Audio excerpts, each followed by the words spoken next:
apron Sasha. In this video, we are going to see how to make a origami flower.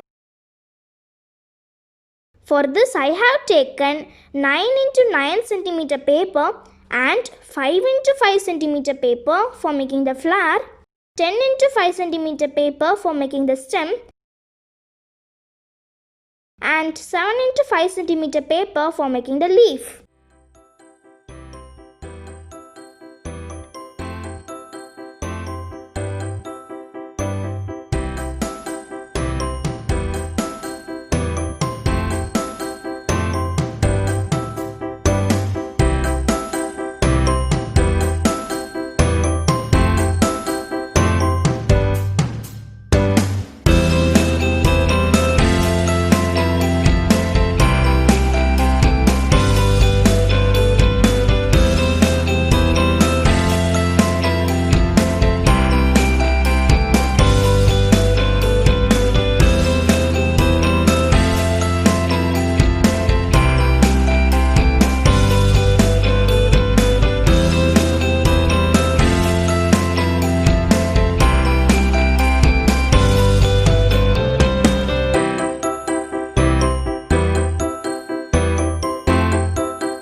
Thank you for watching my video. Please like, share and subscribe my channel.